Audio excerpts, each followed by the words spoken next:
Hello, welcome on into another episode of the Digital Quill podcast with your host Mars Wilson. Today with me I have another guest because you guys know what this show's all about. It's about the freaking people. Please go ahead and introduce yourself. My name is Christopher Allen. It's good to meet you all. How you doing? What's going on? And it's good to meet you too, Christopher. I know we've spoken before in text and in comment sections on TikTok, and I do know a little bit about your background, but why don't you tell me from your perspective what, I don't know, your favorite story from theater is, because I personally like theater, and I want to hear more about that in your life. My favorite story, I actually was talking about this at work today. Have you heard of the TV show Mad TV? Holy heck, yes. I both love Oh, the show and I realized that it was from a comic book or something like that. A magazine? magazine. Yes. I love that Mad magazine. magazine. Is it still in print? It is not. Damn it, that hurts. Okay. And by the way, we can swear on the show just to put it out there. I don't care about that. I know some Well, things might, but I don't. fucking A then. Let's go. So I was in a high school play. I was in the 11th grade, and Mad TV was like all the rage at the time. And the original cast of Mad TV, Aries Spears, Deborah Wilson, Nicole Sullivan. That's all the Wow. names I can remember right now. So one of my classmates, his aunt, either worked or owned a Norms in Hollywood somewhere. And the black actress, Deborah Wilson, would frequent that Norms. So he would work there on the weekends to earn, a couple extra bucks. So he'd turn around and be like, well, hey, I'm in this play. Would you come and see my play? And she's like, sure. She shows up, I meet her and stuff, and she looks at me, and I hope you don't mind. You had said in a Discord message between you and me, you're like, you sound interesting. Your voice, your energy, like, whoa. So Deborah Wilson said that exact same thing. And I'm like, holy crap, this is somebody on TV. Like, whoa. And I'm like, all right, cool. So then about a week or two later, in my class, all of a sudden, like four members of the original cast of Mad TV show up. And we just have a Q&A back and forth between everybody. That And it had was to blow amazing. everybody's minds. It was amazing. I mean, we're talking like 1998 maybe, let's say. Please don't bring And up that I'm year. I try to forget that year exists sometimes. well, I was 16, 17, shit. But that was probably the highlight of my theater experience in high school. Just meeting those people and having that interaction, with people direct from Hollywood. I had more later on. I've been extras in movies and all sorts of stuff, but that could be another subject for a different day. That's actually kind of neat. I can't think if I've ever had a celebrity visit any of my schools. I had celebrities that graduated or attended my schools. I think if the lead singer from Linkin Park, Chester, is it Chester? I always I forget. believe so, yeah. I think he was from Arizona, and I think he actually attended the high school that I went to just much, much earlier than me. Connection. One of the other, I think the bass member from Lincoln Park attended my high school. Before I went there, maybe like a year or two, they were known as Hybrid Theory. I actually had their demo before they became Lincoln Park. Do you believe in the degrees of separation or understand what the degrees of separation are? Look at the the 7 degrees of Kevin Bacon. Something like that. Yeah, that's what I know it as. I've only learned about it in like philosophy and like in passing from talking to other people sometimes. But apparently if you like really get down to like the nitty-gritty of it in a way, it just kind of is like like not really a platform, but like mechanism in a way, like a tool almost to use and like just see how interconnected and like humans are. Like even if we're miles and miles away or oceans away, somehow we know someone who's been somewhere with this one person, and it's like, are you guys really sure that unity won't work at all? Are you positive? Like, just look around, look at how many people are connected, and now with the internet and now with how people click with the internet, it's like, are you really your positive wars must continue until the end of humanity? Like, no thank you. Right. I don't want to believe that. I've seen the evidence with my own two special eyes. My mom sat down in a bar. She was already sitting at the bar, but when she was in Colorado, living in Colorado, it feels weird talking about stories of people that you don't have in your life, but you want to keep them, like, the good parts of their memory around. So, like, you talk about the good parts to, like, negate that you also talk about the bad parts, if that makes sense. But she lived in Colorado at the time, and I think this was, like, when they were filming The Shining. What year were they filming The Shining? 70s. There you go. Okay, she was sitting at this bar, and they were filming it in Colorado because you know where the Overlook is. It's in that really big snowy... Anyway, and in walks, who else other than Jack Nicholson? And she was with her friend, and she knew who he was. There's Johnny. Yeah, he was apparently, according to my mom and my mom's friend Patty, he's not the nicest person and has the tendency to be a bit gruff, but hey, when you're shooting a movie as a pretty much a serial killer at this point, like, I'd feel a little jagged and jaded at the end of my shift too. I'd probably be like, I just want to drink. I want to get out of here. Like, why are these people bothering me right now? Like, it could be, method acting too, that too. Character. That too. Like, I mean, if you think about it, most of his character was spent in that bar. So, like, him being in a bar in Colorado and then, like, kind of being a bit abrasive probably would have made a whole lot of sense for the character. That makes sense. Method acting. I love method acting. Yeah. Anyway. Yes. Jim Carrey got in big trouble for that too. He got his ass kicked by somebody. Ooh, I don't know that story, I don't think. Or maybe I do in passing. It was on the set of Man on the Moon. He was portraying Andy Kaufman, and Andy Kaufman got in a famous feud with Jerry the King Lawler, who's a professional wrestler. And Jerry Lawler slapped the shit out of Andy Kaufman on the David Letterman show. Oh my God. Kaufman shows up in Memphis at a wrestling show, and they go to war. It's famous. It's very, very famous. And it's all like, I mean, we all know professional wrestling is scripted, but there are some things that blurred the line, and that was one of the original things that blurred the line, and nobody really knows anything behind it. So it's like you never know who's always in character.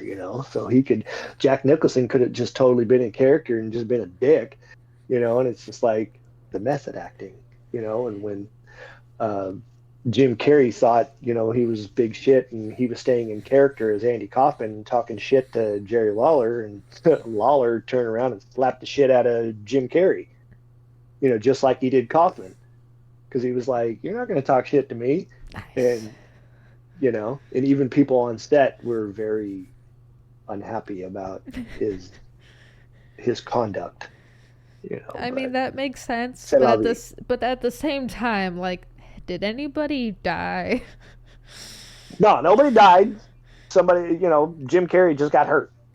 Okay, but it was a big old thing, but nobody died. Humans being humans, doing what humans do best, making mistakes, and hopefully learning from them. A guy's just being stupid and finding out. One or the That other. too. I mean, I put it in a more clinical way, you put it in a more social way. Both work. You're right. But yeah, okay. So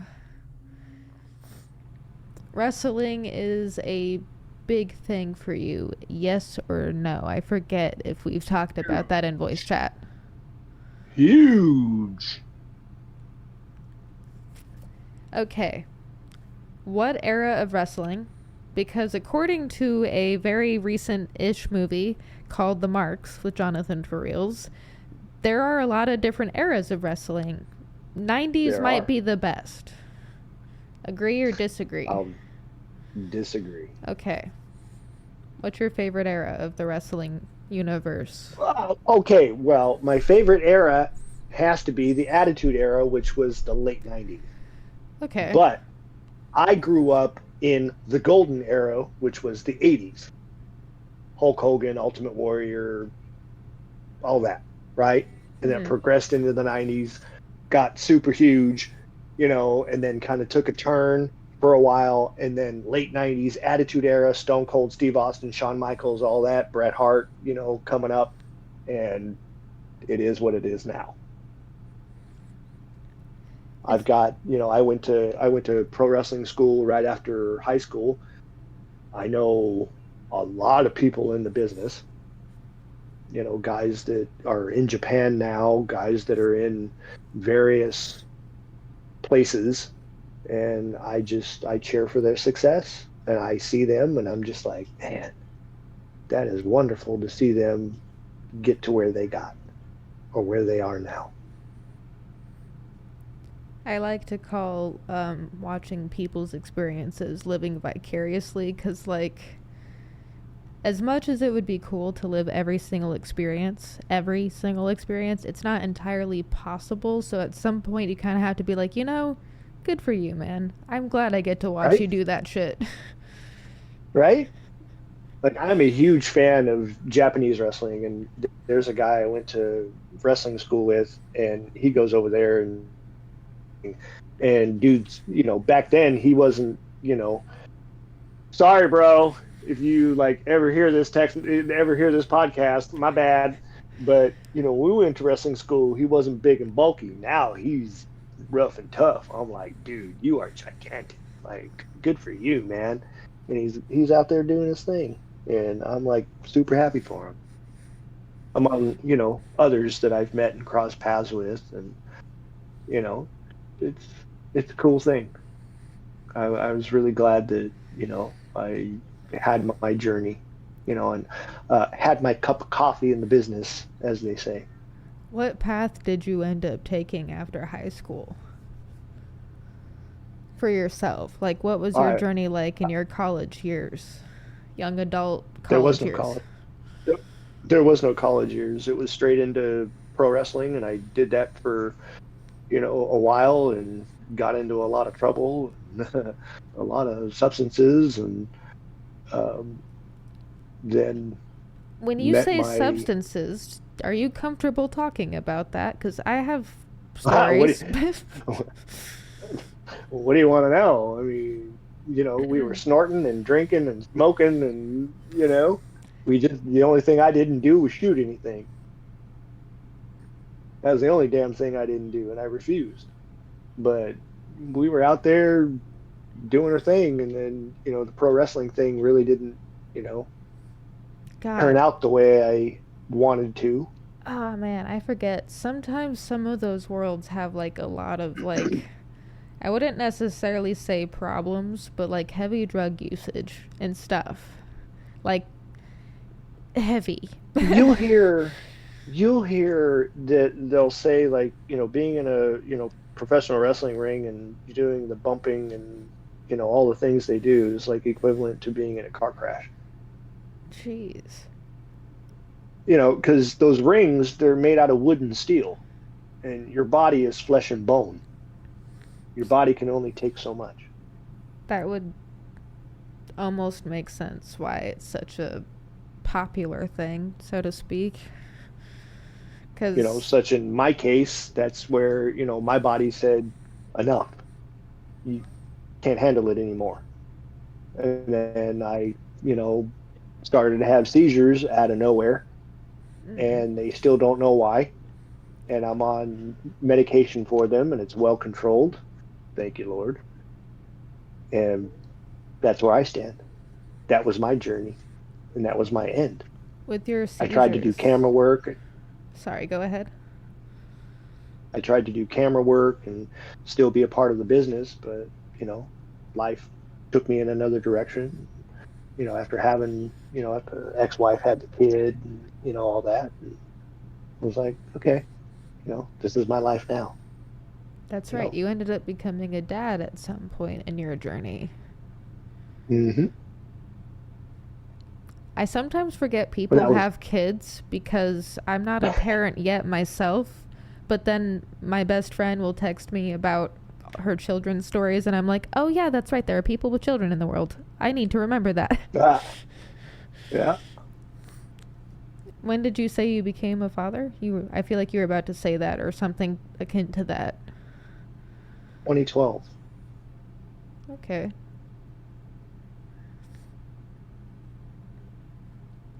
Interesting, slightly symbiotic part there. Around that time is when I ended up losing my father. So I Oh my like goodness, I'm sorry. I like that good things ended up happening like around the same time span, like, and I know about them now cuz like objectively good things are happening everywhere.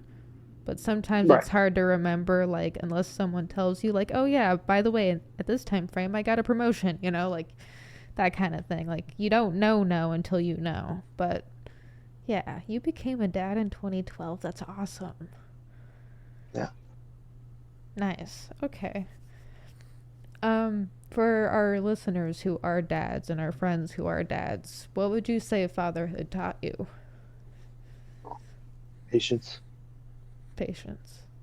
That's a good life lesson, I think. I think most parents could probably attest that maybe that's what we do learn with children. That's such a good lesson. Holy heck. Because Making I was raised very strict. mm, It's, children are to be seen and not heard. You do what you're told without question. So I carried those lessons into parenthood thinking like, okay, my kid's going to do what I say. And just like I did, nope, that's wrong. So then I discovered that if I actually talked to my child like a human being, she would respond in kind. And the relationship has changed dynamically. I don't have to be the, you know, oh, it's dad. You have to be scared of dad. It's like, no, you can talk to dad. I'm here. Talk to me. And the times that I've let her just talk, oh man, you want to talk about a garden. It's just like, shut up, Chris. Let her talk. Don't just listen to talk, listen to listen. And she just goes and just opens up. And I'm just like, right on. This is exactly what I want, but I got to come at it a different angle, you know? And it's happened many times, and it's beautiful.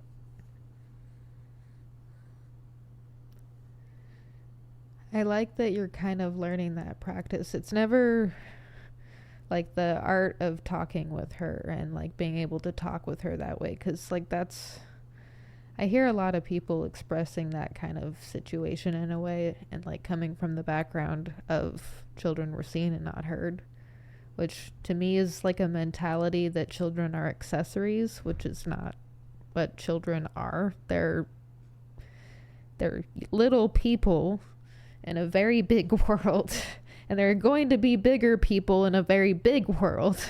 So it's kind of like our jobs as adults and as parents or older human people, like to kind of foster that and like actually remember like, hey, we were that small too, and we were trying to figure out how to burst out of this little body that's just bursting with energy. And it's like, yeah, I like that you learn patience. That's such a good lesson. Well, but it's also remembering how you felt at that age. And we all, I don't care what anybody says, this is my personal opinion. Um, Everybody wants to be validated. Everybody wants to be felt important. So as a child, I just wanted somebody to listen to me. And those rare adults that actually listened to me and validated me, I was like, what? Like, you're treating me like an equal. Like, what the heck? So, we tend to forget that. When I say we, it's the royal use, not the, you and I. I get you. Know what I you. mean? The all encompassing. Right. We tend to forget that they have feelings too, and they have questions, and they want to feel validated. Tony Robbins, I learned this in the martial arts a long time ago, but then learned later on that it was originally a Tony Robbins thing, and it's called CANI, CANI, constant and never-ending improvement. Mm-hmm. I think And that you is taught something me that about I've that. lived. That is something that I've lived by for a very long time, since I was 13 years old, and I found that out. And when I look at my daughter, I'm like, man, the things I was doing at 13, I mean, they weren't bad things. I was heavily involved in martial arts and teaching and stuff at 13. you know and I'm just like, wow. And I have to come down to her level. I have to remember how my emotional level was at 13. I know a lot of people can't do that, or they forget. Come on. you know like, let's be real. I myself, I remember, I just wanted somebody to listen. So I have to remind myself constantly that when my daughter's here, I listen. I don't listen, like I mentioned before, I don't listen to talk. I listen, to validate her. Because sometimes there are emotions that come out. And it's just kind of like, oh, wow, she's not very emotional, but come on with it. Bring it out. This is your safe space. I, at 13, was not afforded that safe space to bring out my emotions. And then the curse of being a male is you don't have emotions.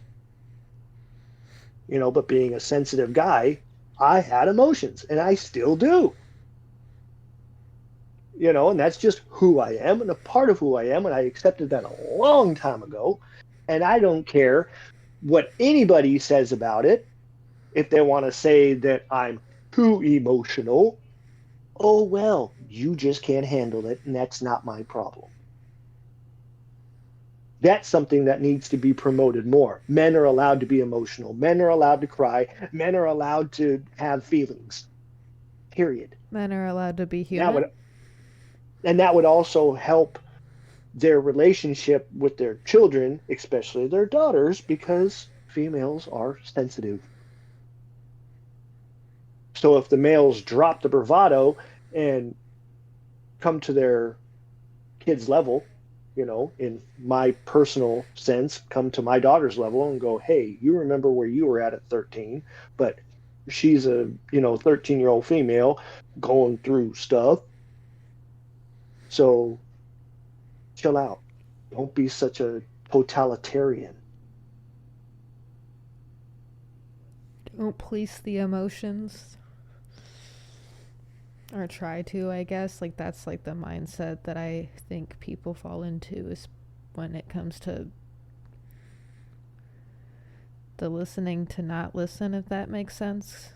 Because I don't know if that makes sense. Does that make sense? Does that make sense? Oh, it makes sense.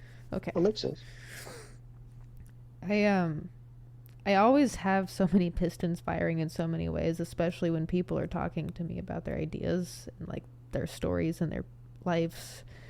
And I'm like thinking about like how that applies to my story and my life and the stories I've heard with other stories. So if I ever don't make sense, I'm sorry. That's why many tracks, many stations. That's okay. There's sometimes I don't make sense either, and I just try to pretend like I do. And somewhere in the end, it all comes out, so it's fine. I think that's the curse of thinking out loud instead of in your head. Maybe. Or you think out loud before thinking in your head and going, "Oh crap, maybe I should have thought about this before I said it." That was an inside thought, not an outside thought. I'm sorry. The class didn't need that one. That didn't come out exactly how I planned it, but oh well, just go with it. Now we're here. Hi everyone. Hi. But anyway, glad you joined us. Welcome. I'm glad. I don't know how to like branch off and like have more subject or conversation around what you shared with me around your daughter and your experiences with that, so I offer this instead. Thank you for feeling like you can share that with me, because some people don't always feel like they can share things and they keep themselves closed off, and I appreciate that you're not doing that, because I don't think humans can improve if we don't share even the ugliest parts of what's inside of our heads sometimes, because without sharing that, we can't have friends and people that care about us be like, hey, I care about you, but what you said there, acting a little cray-cray, we want to go with that. Well, as you know through our, Discord discussions, I'm an open book. There was the time that I was very closed off, but why? Exactly. If somebody's, why? If somebody's interested and, wants to know, I'll tell you. Going off of that, I have a policy. If like someone's interested and wants to know, but more importantly, if someone's brave enough to ask the question, because some questions are hard to ask, they deserve an answer. Because who else is going to ask that question if they ask me a question? Like if they don't and I don't answer it, like missed out on an opportunity to connect. I could have had a conversation. It's why I hate the mentality. You ask too many questions. No, I don't. Maybe you don't ask enough. That's saying. Maybe you don't ask enough questions. I'm trying to ask questions just to understand, and people are like, why do you keep asking the same question 4 different times? Because I still don't understand. That's why. And maybe I thought about it in a new perspective, and I want to see if there's a different angle that we can approach this, and sorry that the conversations in my head, I guess, seem to be more interesting than the ones out here. My bad. Yeah. Whoops, did that writing thing again where I should have put my notes on paper instead of just thought out loud. I'm kidding. But I don't know. It's like I love asking questions, and I love getting to know like people through asking questions, and until I like remember the story or the details, I'll ask 1,000 times. I have no shame in that.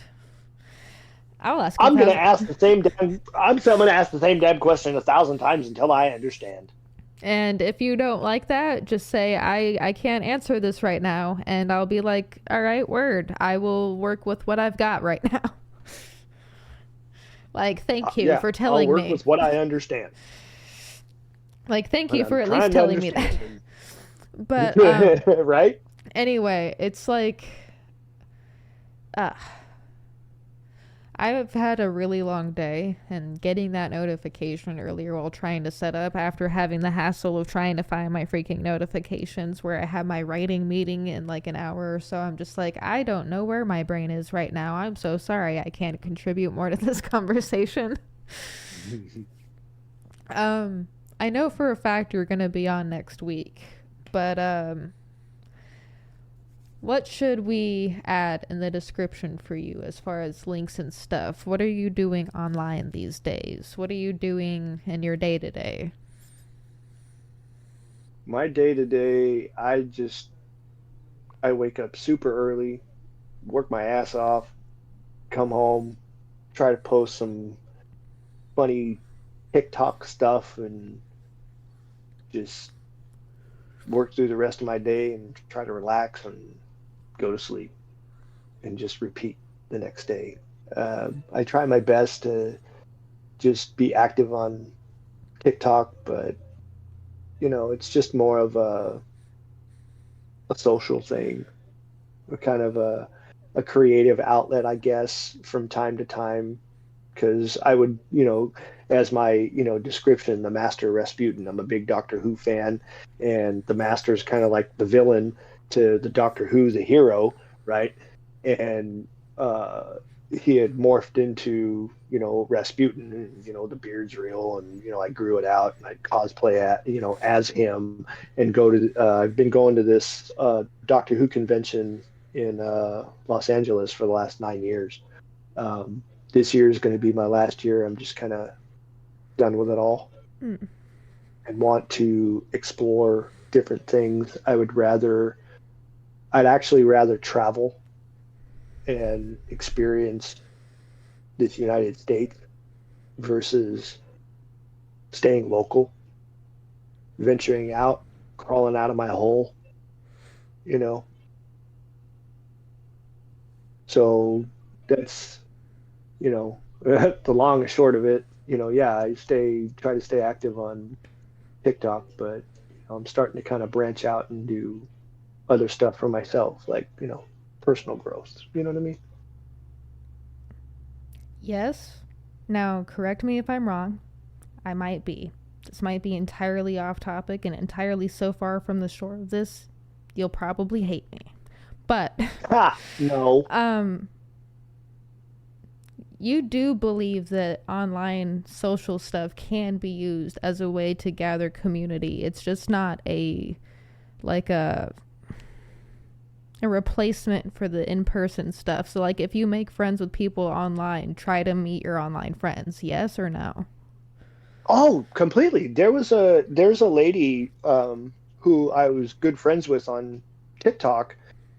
She was a very big there's actually been 3 Doctor Who TikTok influencers, cosplayer people that I've met at these conventions because we all have similar interests.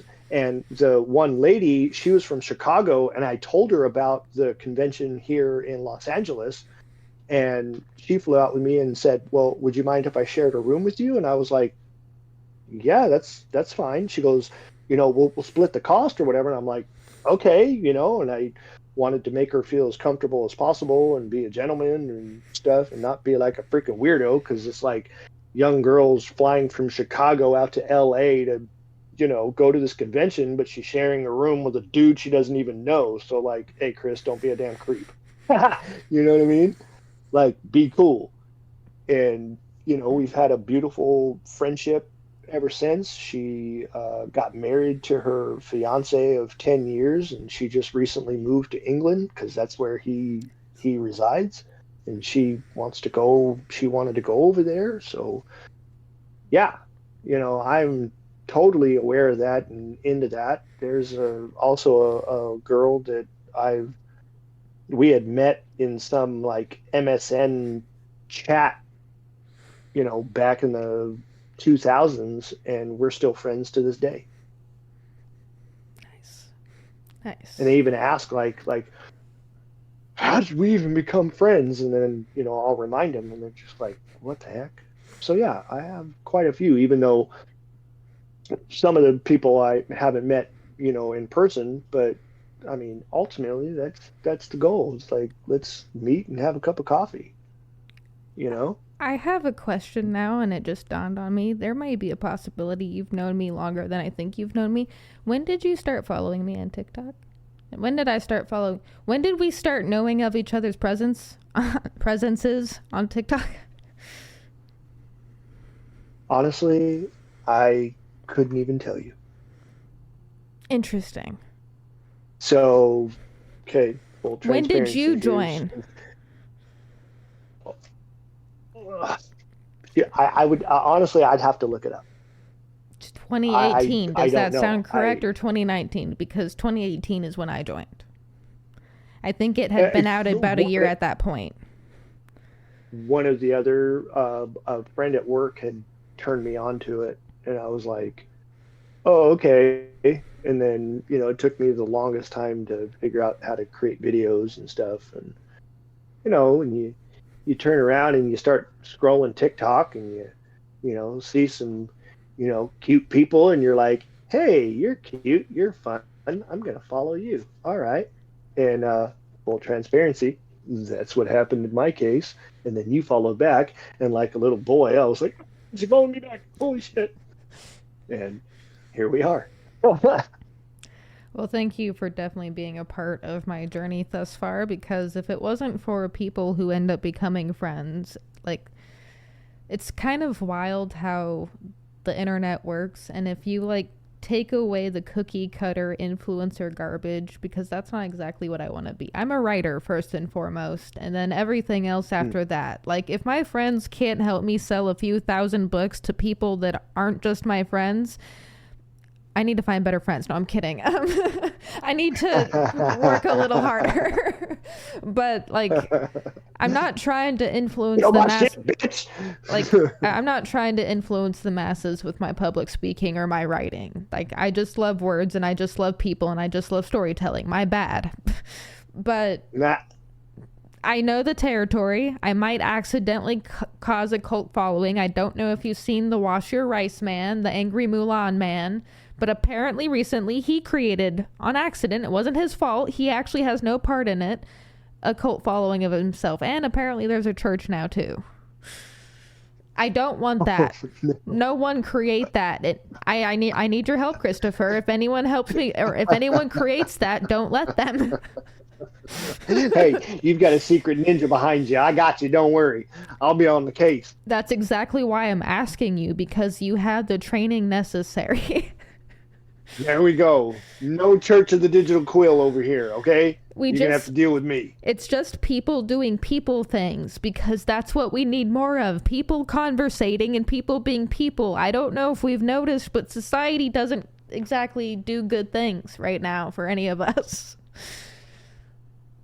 Just humans being humans. Just everybody loving everybody. I don't care what type of love is. Everybody's so confused and so fucked up in the definition of love. Love is love, man. And if everybody just understood that, the world would be just a little better. 100% agree. Because I don't give a damn what you are, or what you be, or what you like, or what your preferences are. Just as long as you're a good human being, what more is there to ask for? As long as you're not cutting puppies' heads off in your backyard, you're good with me. Yeah, that I might. Yeah, no, I'm in the same boat on that one. I'm just saying. But of course, the people being people nowadays, they're going to say, you didn't say about this, you didn't say about that. Hey, come on now. Okay, I'm just trying to be funny and generalizing. Oh my gosh, don't I know that? You want to turn around and take it to the extreme, that's a you problem, not a me problem. And if you don't want to investigate and dig a little deeper than the surface level, then that's a you problem, not a me problem. Because that's a problem with people nowadays. You post something out there, and just because you didn't go through Webster's dictionary on defining everything you just said, they're gonna rip you apart, eat you alive. I'd much rather someone like message me, or like a close friend approach me directly and be like, hey Mars, that one post you posted, or like, and the way that I'd like it to go, and this is just me personally and the way I'd like it to go, I don't, like, I'm open to other people's explanations too, but like, me personally, if something I've posted bothers you, tell me, and then allow me the space to tell you why I posted it and what frame of thought I'm in, and then the conversation's over once we both understand, one, why you're upset about what I posted, and two, why I posted what I posted. Like, what more is there to extrapolate, I guess? If that makes sense?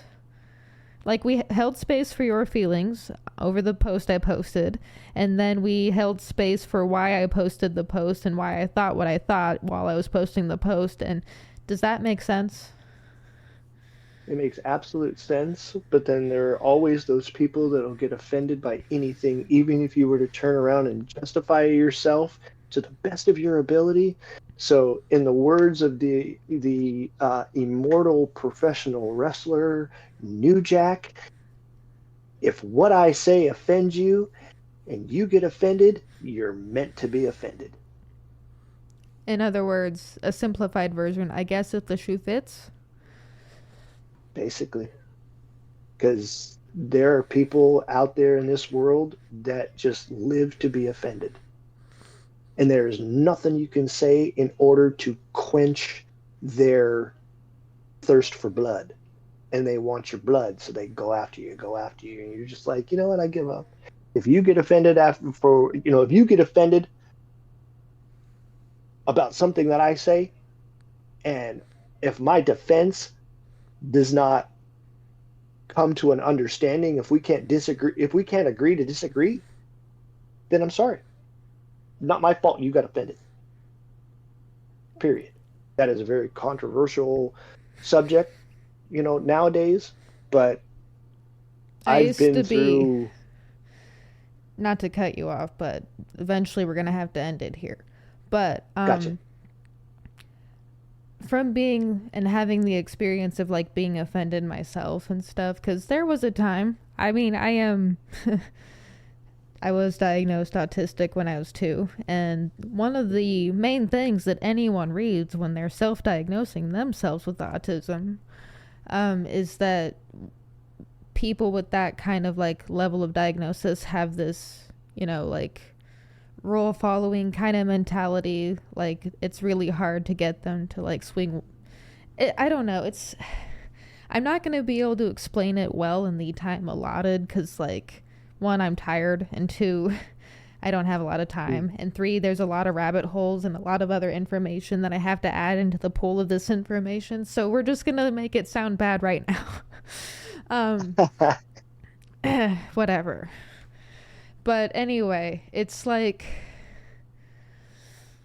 I used to be really like, no, it has to be this way. There's no other freaking way it could possibly be. Like, it's bad if it's that.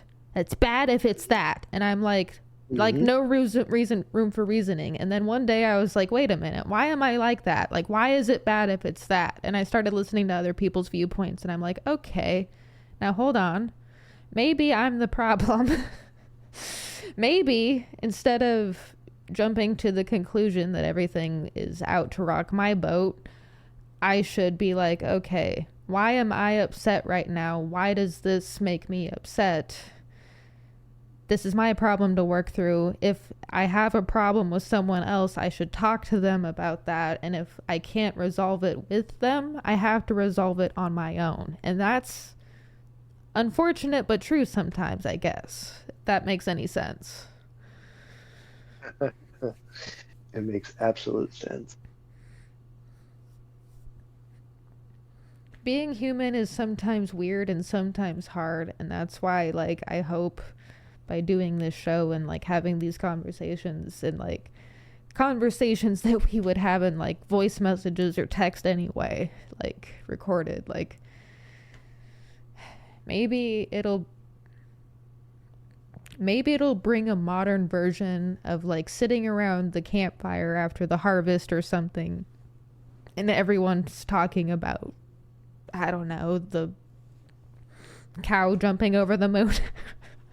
Oh, look, did you see the cow jump over the moon?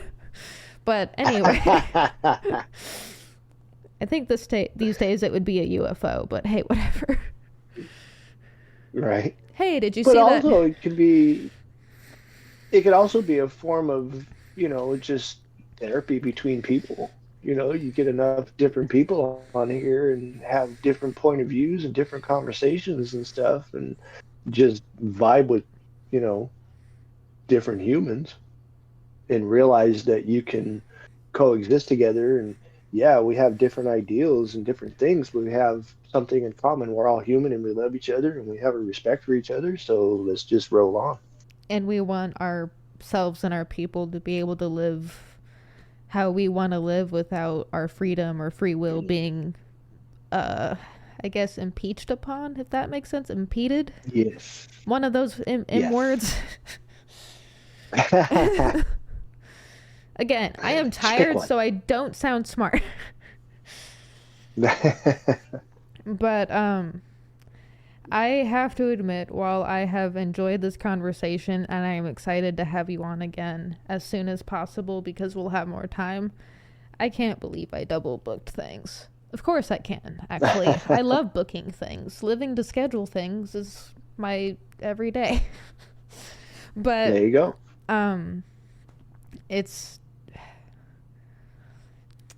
I'm going to try to get this episode out today. There's a small chance it might be out tomorrow, just for full transparency on that. So what links or photos or thumbnails do you want me to include so it represents you and us in this sphere today, right now? You know what? Just surprise me. Okay. And then when you do get to that traveling thing that you said you want to do, roll through Arizona. Hopefully by the time you do, I will have also found other people who are just as interested in theater or acting or some sort of production or something like that, because I never got the chance to be a theater kid, and as an adult I want to fix that, and I learned something about that dream. I can't do that by myself. I'm gonna need a lot of freaking people for that. Unless I want to run a monologue, and I do that enough. No, thank you. No more one-man shows for me, or one-woman shows. One-person shows. Just help me find the people, and let's put on a fucking show together. Well, see, that's what drew me to your TikTok. Is you're able to, the camera grabs your presence. I'll tell you that. Thank from you. my point of view. Okay. And that's what kept me watching. But for me personally, I like to have a conversation. I envy your ability to be able to just turn the camera on and talk. I'm like, oh, I can't do that. You know, yes, you it can. kind of makes me sound silly. Stop saying that you can't. Just like martial arts, okay, after enough practice, bada bing, bada boom, you're able to do it. You know, and I understand that. But it's more fluid when I have a conversation.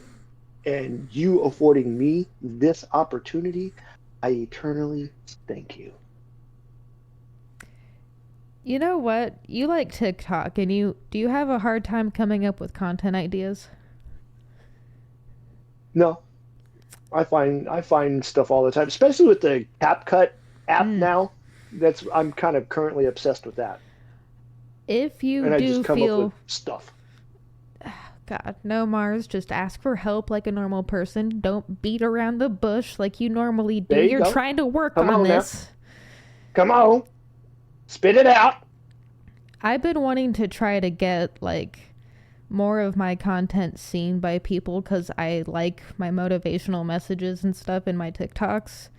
If you could stitch them and like have like a conversation with those videos, like if you can find yourself like being able to do that, that would be really cool. And then we could end up being like the positive vibes power duo on TikTok, and like maybe we can create like a more connected TikTok community, but also like a slightly happier community, if that makes sense.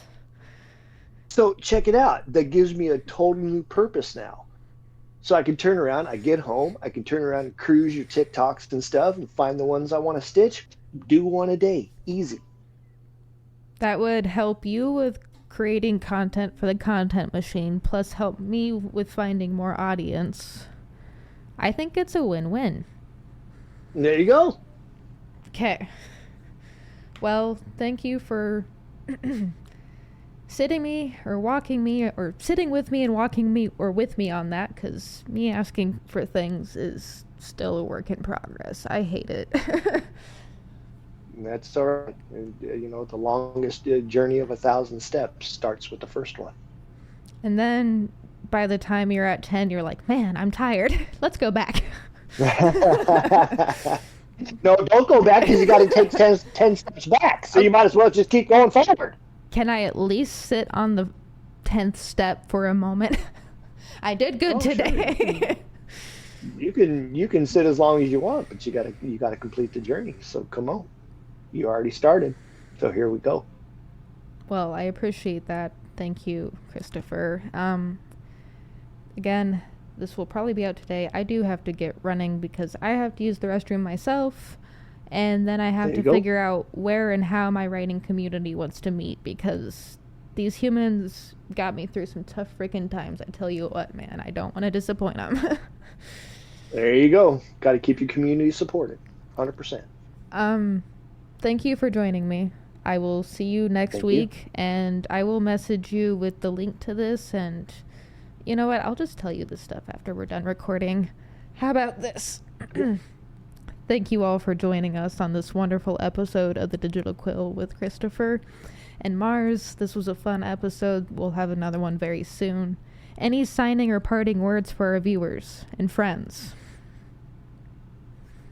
Love each other. Couldn't really have said that better myself. Love each other and keep going, humans of Earth. We will see you next time. Be safe, everybody. Bye.